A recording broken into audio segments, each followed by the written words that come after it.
velo interior. Éxodo capítulo 26, el versículo 31.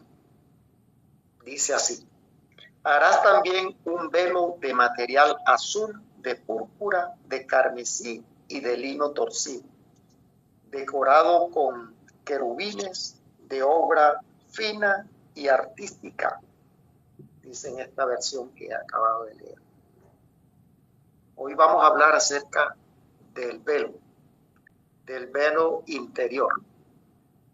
Así que hay dos velos en todo el santuario: el velo exterior y el velo interior. El velo exterior lo encontramos en el versículo 26. Harás para la entrada del tabernáculo una cortina de material azul, púrpura, carmesí y lino torcido, de obra bordadora o recamador, como dice en la versión 1960. Es interesante que estos velos, el del exterior, llamado cortina, también era lo que hacía la separación. Nadie podía ver hacia el lugar santo. Solo los sacerdotes podían atravesarlo, y una vez los sumos sacerdotes al año. Pero el velo interior es interesante. Quiero decir así rápidamente, de una forma somera, que esos colores tienen que ver mucho con la vida y la experiencia de Jesús. El azul representa el cielo, la naturaleza divina por la que vino Jesús. El carmesí es el rojo, la sangre de Jesús. Pero el púrpura es una combinación de rojo y de azul. Da como resultado púrpura. Es un morado. Y es interesante que aquí se combina lo que es la naturaleza humana y la naturaleza divina de Jesús. Bueno, eso ustedes creo que lo entienden, no vamos a ondear en eso, pero queremos decir que el velo era uno de los elementos del santuario menos gratos para el pueblo de Israel. ¿Por qué? Porque el velo hace una separación. El velo eclipsaba en el lugar santo hacia el lugar santísimo, vedaba la gloria de Dios, vedaba allí el arca.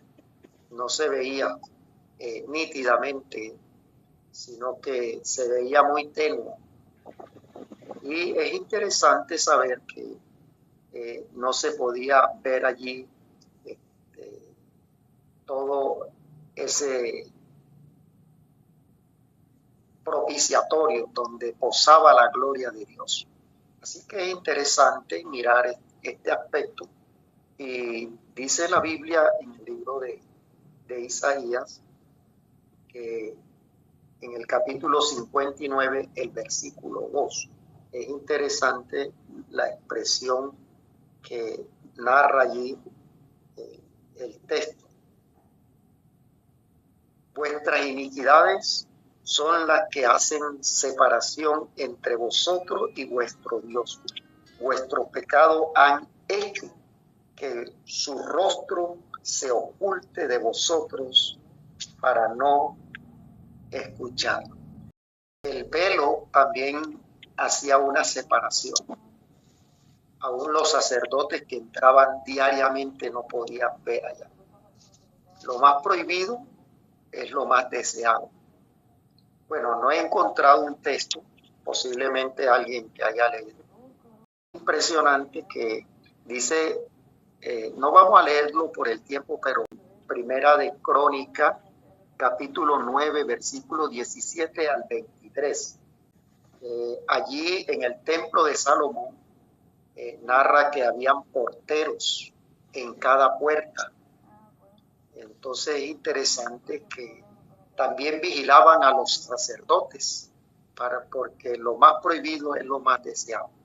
No podían entrar allá. Y habían personas exclusivas con nombres propios, aparecen allí, en las que vigilaban para que ningún sacerdote, sin duda alguna, la curiosidad del ser humano siempre está latente. Más de uno, me supongo yo, que tenía la intención de atravesar, pero estaban vigilados, así que habían vigías allí, habían diáconos, vamos a traducirlo a nuestros días, vigilando la actitud de las acciones, los movimientos de los sacerdotes. Pero esa cita es importante, de ver que habían porteros que allí estaban prestos a mirar esas actitudes de los sacerdotes. El velo, entonces, interior, allí tenía querubines como también representante de la protección. Recordemos que cuando el Señor permitió que sacara a la pareja cuando pecó, ya no podían tener allí un contacto directo con Dios, lo sacó fuera del Edén y puso allí en la puerta querubines con una espada que revolvía la espada para que evitar la tentación de que Adán y Eva pudiesen entrar nuevamente. Dios siempre es cuidadoso, es muy didáctico para que entendamos. Hay mucha ilustración bíblica en cuanto a que Dios cuidaba su presencia, su gloria. Y el ser humano, dice la Biblia, que ningún hombre ha visto a Dios. Así que Dios siempre ha vedado, ha puesto algo tenue para que no veamos eso, para que eclipse su gloria, porque si no seríamos fulminantes. De hecho, la Biblia registra este suceso para que entendamos un poquito, y hoy quizás podemos entender el pasaje después de muchos años que hemos leído este pasaje que está en el libro de Isaías, en el capítulo 6, el versículo del 1 al 5 podemos leer. Entonces dice: en el año en que murió el rey Usía, vivo yo, dice el Señor. Y él vio allí, y Isaías, sorprendido, vi yo al Señor sentado sobre un trono alto y sublime, y en el borde de sus vestimentas llenó todo, su vestidura llenó todo el templo. Por encima de él habían serafines, cada uno tenía 6 alas, con 2 cubrían sus rostros, con 2 cubrían sus pies y con 2 volaban.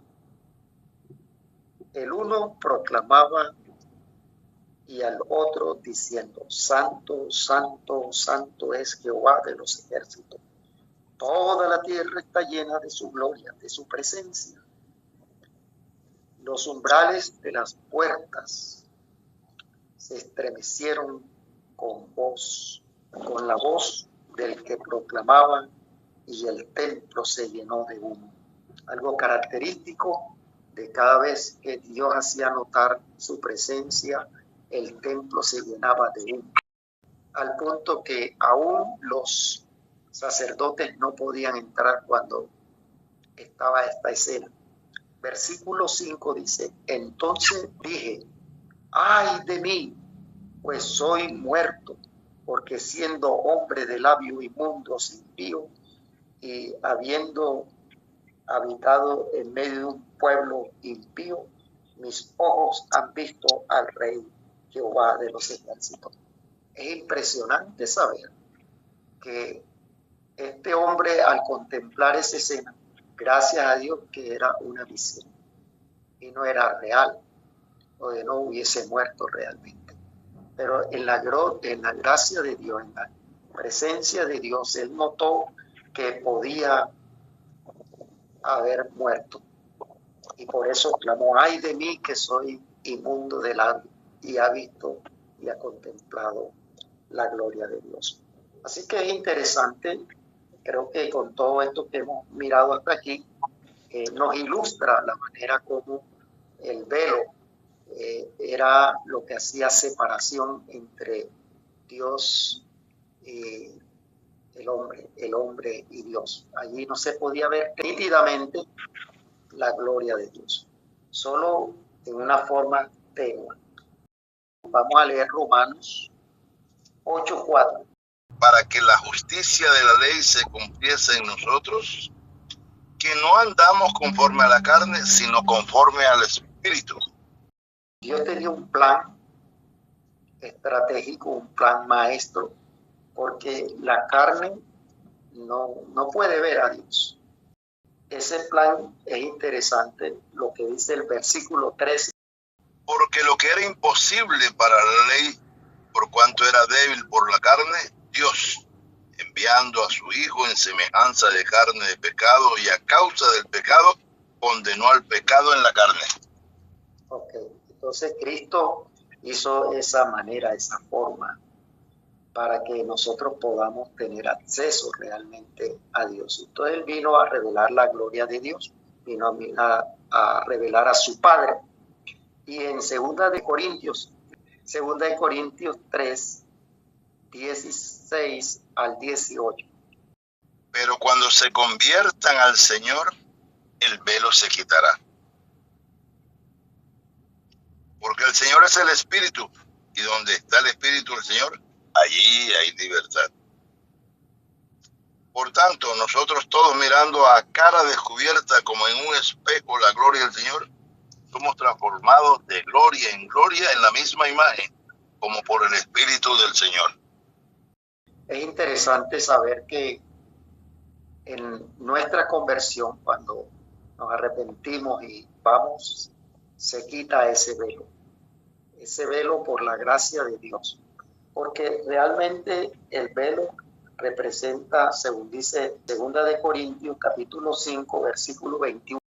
Al que no conoció pecado, por nosotros se hizo pecado, para que nosotros fuésemos hechos justicia de Dios en él.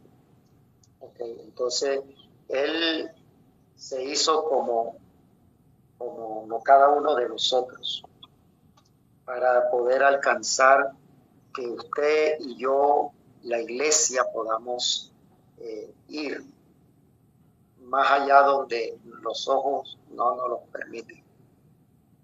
Llegar hasta el trono de la gracia por la fe,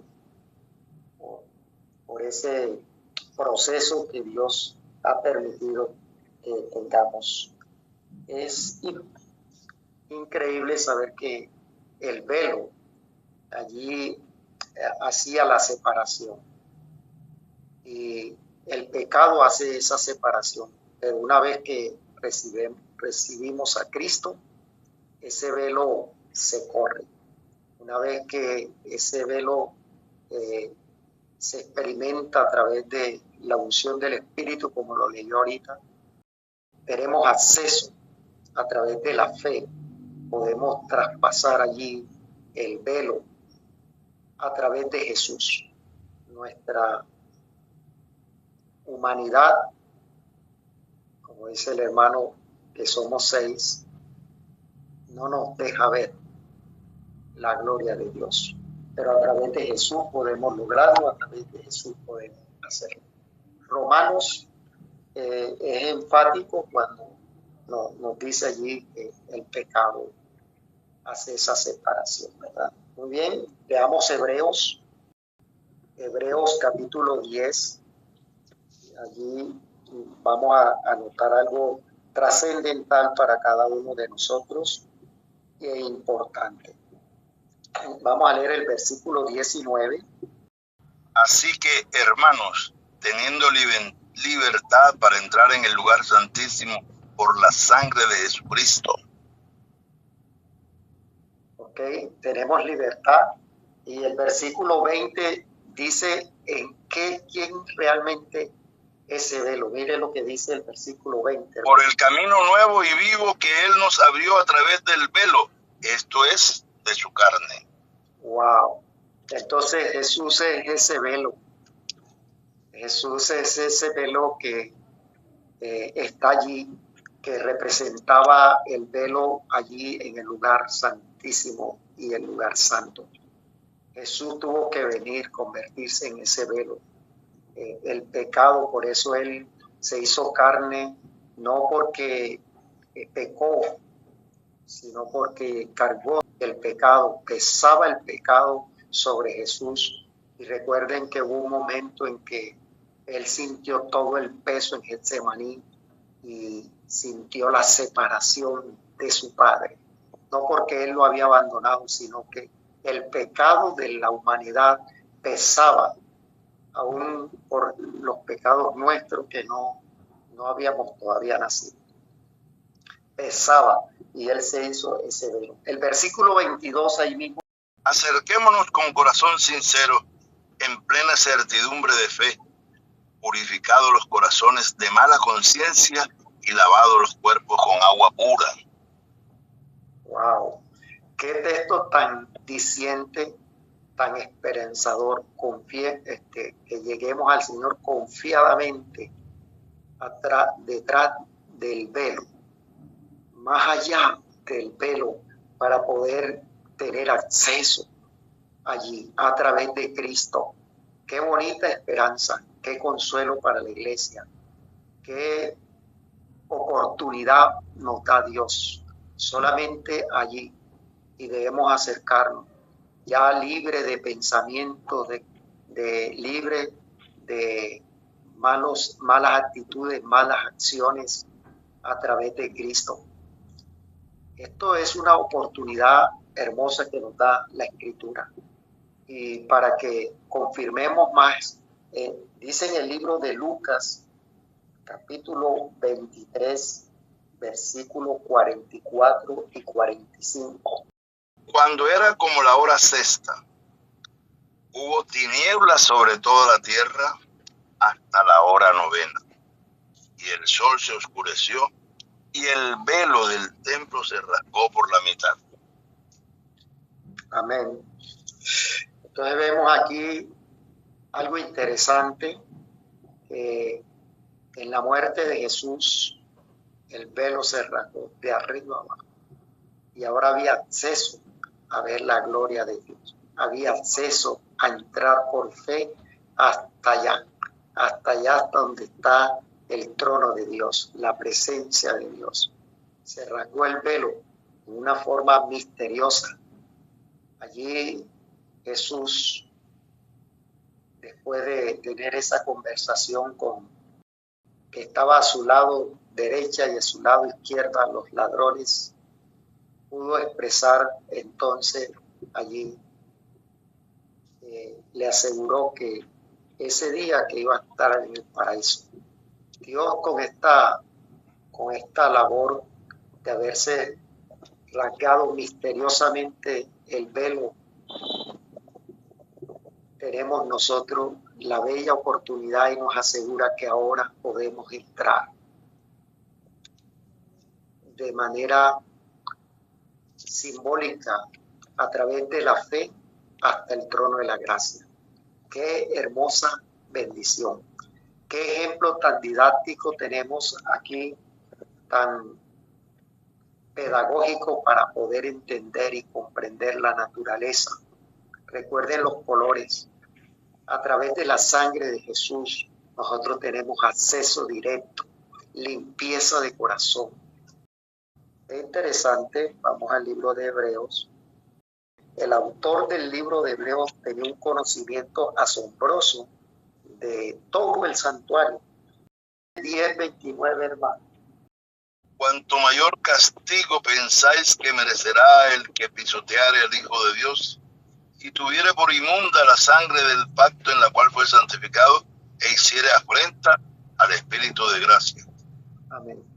Note que es una pregunta. ¿Cuánto crees que merece el que pisotea la sangre inocente del Hijo de Dios? Esto es para pensar, para meditar y reflexionar. Si nosotros pisoteamos lo que nos dio la libertad, la limpieza, nos quitó ese velo que eclipsa, ese velo del pecado que eclipsa la gloria de Dios, sin duda alguna, dice el versículo más abajo, porque Dios es fuego consumidor. Entonces, hermanos, mis apreciados, mis amigos, colegas de exposición de la palabra, Dios ha corrido ese velo a través de Cristo. Tenemos acceso ahora directo para entrar al lugar santísimo a través de la fe. Y tenemos que aprender a convivir aquí sin pecado, sin vestigio de odio, de rencor, nada de eso, para poder tener acceso y pedir lo que quiera al Señor en el nombre de Jesús. Dios nos asegura hoy, si nosotros vamos con fe, velo adentro a través de Jesús, estaremos con Él en el paraíso para siempre.